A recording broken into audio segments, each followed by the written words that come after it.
स्वागत। मैं हूं R D Verma. आप देख रहे हैं live India news. Live India news के माध्यम से हम आपको दिखाते हैं शहर में हो रहे हर घटनाक्रम को।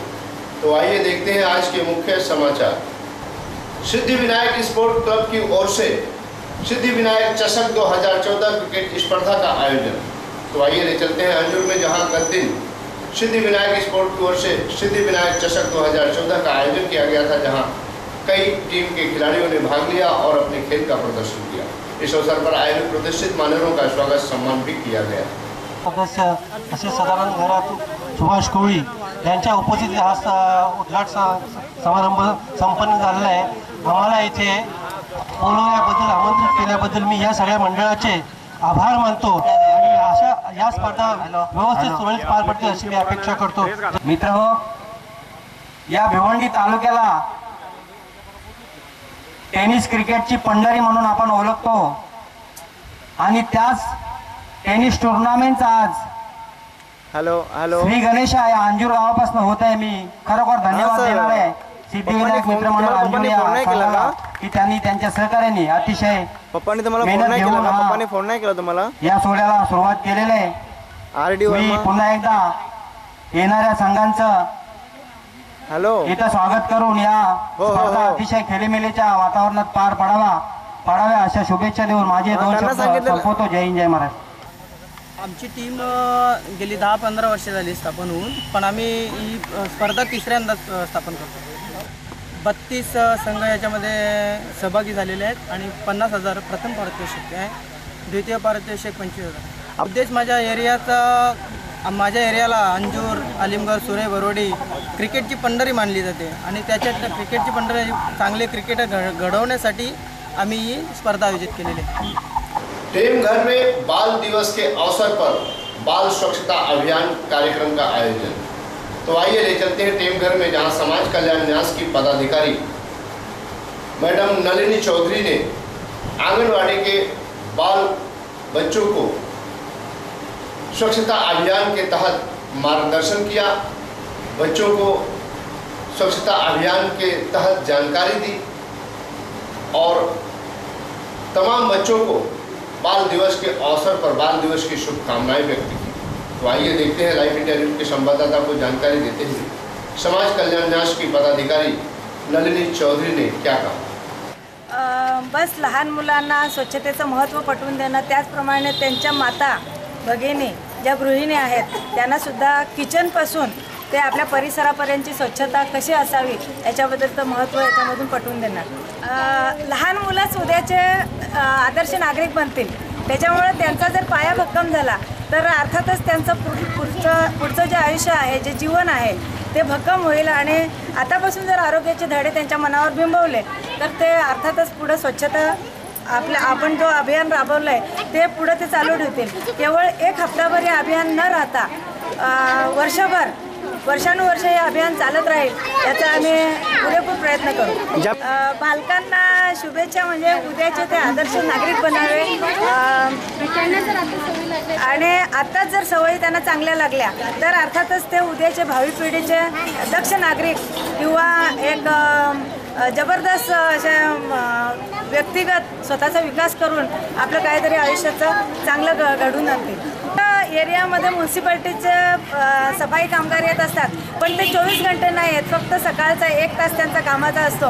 तर इतर वेळेस जो कचरा रोडवर टाकला जातो तो ठराविक कचरा कुंड्यांमध्ये टाकावा आणि जेणेकरून जे ड्रम्स वगैरे आहेत पाण्याचे ते उघडे न ठेवता झाकून ठेवावे।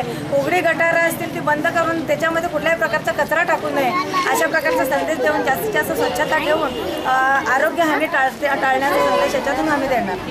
बालकांना मनात ठेवायची आहे, त्यांना आपण खाऊ देतो, खाऊ देण्या छोट्या गोष्टी आपण लक्षात ठेवायच्या असतात की खाऊच्या वेळी आधी हात धुणं किंवा आपल्या अंगणवाडीमध्ये बालकं फक्त 3 ते 4 तास असतात। जास्तीत जास्त वेळ ही मुलं कुठे असतात तर त्यांच्या घरी असतात, त्यांच्या आईकडे असतात। तर जास्तीत जास्त तुम्हाला हे लक्ष द्यायचं आहे की त्यांच्या ज्या कोणी माता आहेत, त्यांचे जे कोणी पालक आहेत त्यांना जास्तीत जास्त सक्षम करणं, त्यांना जास्तीत जास्त जागृत करणं की तुम्ही तुमच्या मुलांची काळजी, मुलांचं आरोग्य कशा प्रकारे जपायचं आहे। ठीक। महागणपति टिटवाला की पालकी पदयात्रा के दौरान महाभंडारा का आयोजन। तो आइए ले चलते हैं सोनाली में, जहां विशेष कार्यकारी अधिकारी सुनील हरण के मार्गदर्शन और नेतृत्व में महागणपति टिटवाला पालकी और पदयात्रा की थी भक्तों ने, और तत्पश्चात गांव में आने के तत्पश्चात महाप्रसाद यानी महाभंडारा का आयोजन किया, जहां कई सौ की संख्या में भक्तों ने प्रसाद ग्रहण किया। शिस्तबद्ध पद्धतीने एक दिवसाची पायीवारी करून 3 वर्षाच्या मुलांपासून ते 80 वर्षाच्या म्हाताऱ्यांपर्यंत बंधू भगिनी या पालखीमध्ये सहभागी होतात। खूप अभिमानाची गोष्ट आहे आणि या पालखीवर प्रेम करणारे तुमच्या आमच्या अतोनात म्हणजे प्रत्येक जण या पालखीसाठी कोणी ना कोणी खारीचा वाटा उचलतो आणि स्वतःहून काहीतरी पालखीत समाविष्ट होणाऱ्या भक्तांसाठी बंधू भगिनींसाठी नाश्ता, कोणी काय पाण्याची व्यवस्था प्रत्येक जणांनी केलेली आहे। आपण मनोहर तऱ्हेंनी यादी वाचलेली आहे आणि खरोखरच एक चांगल्या पद्धतीचे आयोजन आणि त्याचं नियोजन पण झाले पाहिजे। आयोजन असून चालत नाही, तर नियोजन पाहिजे आणि या नियोजनासाठी जे गणेश भक्त माझे सहकारी मित्र आहेत, ग्रामस्थ मंडळी आहे, सोनाली, एलकुंदे, वालशिंदे तसेच इतर भागातील सर्वजण आणि आप्तेष्ट नातेवाईक स्वतः झीज घेऊन प्रत्येक कामामध्ये कोणालाही काही सांगावं लागत नाही आणि कुठल्याही आपल्याला जी जबाबदारी मिळाली प्रत्येक जण स्वतःहून विचारतो की मी कुठलं काम करू आणि खूप चांगलं वाटतं की देवासाठी काहीतरी आपण करतोय। मानकोली से निकाली गई आई एक बीड़ा की पालकी पदयात्रा, हर साल की तरह इस साल भी आई एक बीड़ा भक्तों ने आई एक बीड़ा की पालकी पदयात्रा मानकोली से निकाली, जहां कई सौ की संख्या में एक बीड़ा आई के भक्त थे और आई एक बीड़ा के लिए माता की जय जयकार करते हुए आई एक बीड़ा के लिए पालकी और पदयात्रा करते हुए रवाना हो गए। पालखी आज चौथा हिरवा मंदिरातून एकविरा पदयात्री मंडळ मानकोली यांच्या वतीने या पालखीचं आयोजन केलेलं आहे। पालखी मंडळाचे अध्यक्ष यशपाल माळी व त्यांचे सहकारी तसेच गावातील सर्व भाविक, ग्रामस्थ, महिला मंडळ, सर्व क्रिकेट क्लब, आता नवीन संघ कबड्डीचा जो झालेला आहे त्या सर्व खेळाडूंनी या पालखीमध्ये अतिशय उत्साहाने भाग घेतलेला आहे। गेल्या वर्षीपासून या पालखीला सुरुवात झालेली आहे। गेल्या वर्षी 100 भाविकांनी पदयात्रेमध्ये सामील झाले होते आणि यावर्षी 175 युवक या पालखीमध्ये सहभागी झालेले आहेत आणि सर्व भक्तांचा उत्साह आपण या ठिकाणी बघत आहोत। अतिशय वाजत गाजत आणि नाचत ही या पालखीचं असं आयोजन न भूतो न भविष्यती असं झालेलं आहे आणि या मानकोली गावासाठी ही एक आनंदाची गोष्ट आहे की आमच्या गावामध्ये चौथा हिरवा जे मंदिर आहे ते सर्व ग्रामस्थांनी मिळून एका रात्रीत बांधलं आणि त्या एक प्रकारची भक्तिभावना या गावामध्ये उत्पन्न झालेली आहे। त्या ग्राम पंचायत सरौली में स्वच्छता अभियान जोर शोर पर, तो आइए ले चलते हैं भिवंडी के ग्रामीण ग्राम पंचायत सरौली में, जहां पूरे ग्रामस्थ, सरपंच, उपसरपंच और सारे सदस्यों ने मिलकर स्वच्छता अभियान को अपनाया और सारे पदाधिकारी ग्रामस्थों ने मिलकर अपने गांव में स्वच्छता को लेकर के साफ सफाई का कार्य किया। तो आइए देखते हैं इसी संदर्भ में क्या कहते हैं गांव के पदाधिकारी। आपल्या देशाचे पंतप्रधान नरेंद्र मोदी यांनी एक स्वच्छता अभियान चालू केलेलं आहे। त्यांनी सांगितले की 100 करोड लोकांनी जर ठरवलं की भारत स्वच्छ करायचा तर कोणाची हिंमत नाही की आपल्या भारताला घाण करेल म्हणून। त्यांचा आदर्श घेऊनच स्वच्छ भारत स्वच्छ सरौली पाडा 14 नोव्हेंबर बाल दिनानिमित्त आम्ही त्याच्या 7 दिवस अगोदर म्हणजे 7 दिवसाचा स्वच्छता सप्ताह चालू केलेला आहे। स्वच्छता सप्ताह चालू केला, जसा हरिनाम सप्ताह चालू असतो किंवा गोकुलाष्टमी सप्ताह चालू असतो किंवा आमचा महाशिवरात्री सप्ताह चालू असतो, त्याचप्रमाणे स्वच्छता अभियानचा आम्ही हा सप्ताह चालू केलेला आहे। याच्यामध्ये सरौली पाड्या गावापासून आम्ही सुरुवात केलेली आहे। हा आमच्या ग्रामपंचायतच्या माध्यमातून आम्ही कार्यक्रम ठेवलेला आहे। सर्व गाव स्वच्छ करायचा, घाणीपासून मुक्त करायचा, जेणेकरून रोगराई सध्या डेंग्यूने थैमान घातलेला आहे। या उद्देश समोर ठेवून एक राष्ट्रीय कार्य या भावनेच्या अशी भावना ठेवून आम्ही या सरौली पाड्यावरती आमच्या ग्रामपंचायतच्या माध्यमाने काही स्वच्छता अभियान चालू केलेले आहे। या आरोग्याचा जो महत्त्वाचा प्रश्न होता तो आम्ही निकाली काढण्याचा प्रयत्न करतोय।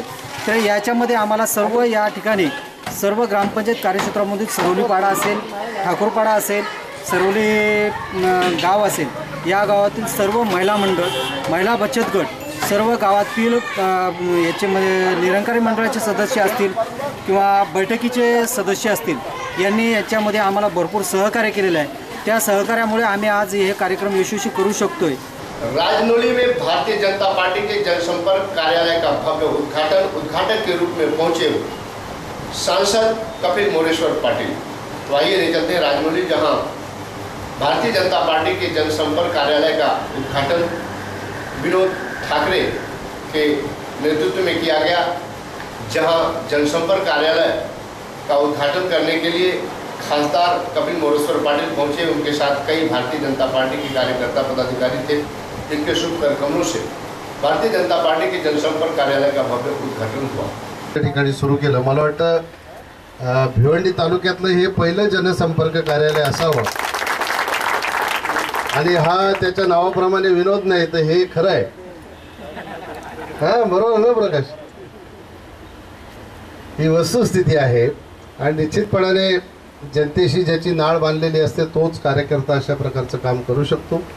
मी विनोद ठाकरे यांना शुभेच्छा देतो आणि खात्री देतो की जनतेच्या समस्या सोडवण्यासाठी या लोकसभा क्षेत्राचा खासदार म्हणून आपल्या पाठीशी खंबीरपणाने सर्व ताकदीनिशी मी उभा राहील आणि लोकांच्या समस्या आपल्या माध्यमातून निश्चितपणाने मी सोडवीन अशा प्रकारची शाश्वती देतो। या गावाच्या विकासाच्यासाठीही नेहमीच तुमच्या खांद्याला खांदा लावून मी तुम्हाला सहकार्य केलेलं आहे। वडू नौगर में साई पालकी पदयात्रा के तत्पश्चात गांव में निकाली गई पालकी की शोभा यात्रा। आइए ले चलते हैं भिवंडी के ग्रामीण वडू नौगर गांव में, जहां गत दिन साई भक्तों ने पालकी और पदयात्रा की थी। तत्पश्चात आने के तत्पश्चात अपने गांव में साई भक्तों ने पालकी की शोभा यात्रा निकाली, जिसमें काफ़ी भक्तों ने साई बाबा की जय जयकार नाचते गाते बाजे गाजे के साथ शोभा यात्रा निकाली।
कृषि उत्पन्न बाजार समिति भिवंडी की ओर से सोनाले में नवीन साप्ताहिक बाजार का भव्य उद्घाटन खासदार कपिल पाटिल।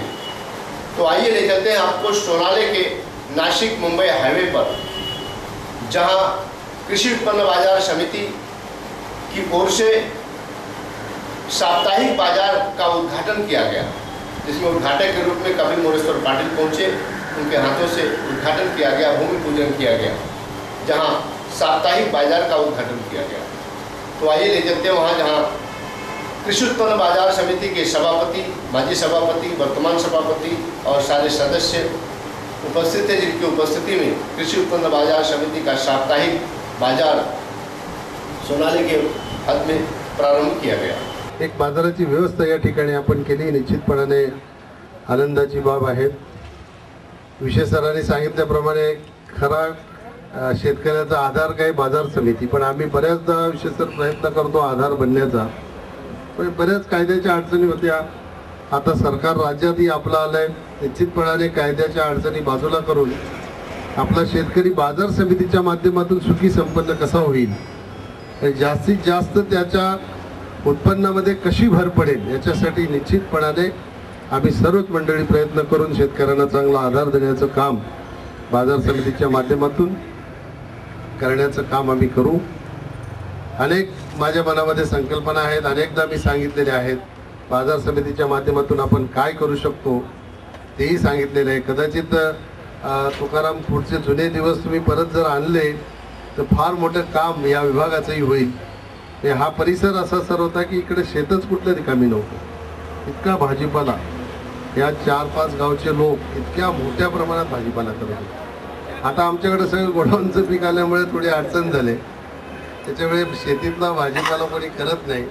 तर पुन्हा त्याच्याकडे वळलं पाहिजे, कारण खऱ्या अर्थाने आता शेतीलाच चांगले दिवस येणार आहेत. नरेंद्र मोदींची जी संकल्पना आहे शेतकऱ्यांना मोठं करण्याची, त्या संकल्पनेमध्ये शेतकऱ्यांना सगळ्याच प्रकारच्या सुविधा पुरवण्याचं काम केंद्र सरकारच्या माध्यमातून राज्य सरकार यांच्या दोघांच्या सहकार्याने करण्याचं धोरण प्रधानमंत्री नरेंद्र मोदींनी आखलेलं आहे. निश्चितपणाने त्याचा फायदा आता आपल्या भिवंडी तालुक्याला किती होईल मला माहीत नाही, पण तरीही वरचा जो पट्टा आहे ज्याच्यामध्ये आपण सर्वे केल्यानंतर विशेष तर असं आमच्या लक्षात आलं की 150 टन भाजीपाला दररोज भिवंडी तालुक्यातून जातो. तेव्हा आमची अशी संकल्पना होती की बाजार समितीने तो भाजीपाला कलेक्ट करायचा आणि नेऊन मुंबईला, नवी मुंबईला तो भाजीपाला द्यायचा. म्हणजे 1 रुपया जरी मार्जिन मिळाला तर 1.5 लाख रुपये दिवसाला. त्याच्यातले 75,000 रुपये शेतकऱ्याला गेले. खर्च वगैरे काढून 25,000 वाटले तर दिवसाचं 25,000चं उत्पन्न हे बाजार समितीचं वाढू शकतं. आज के लिए बस इतना ही. कल फिर मिलेंगे इसी वक्त इसी चैनल पर. तब तक के लिए इजाजत दीजिए. धन्यवाद. नमस्कार.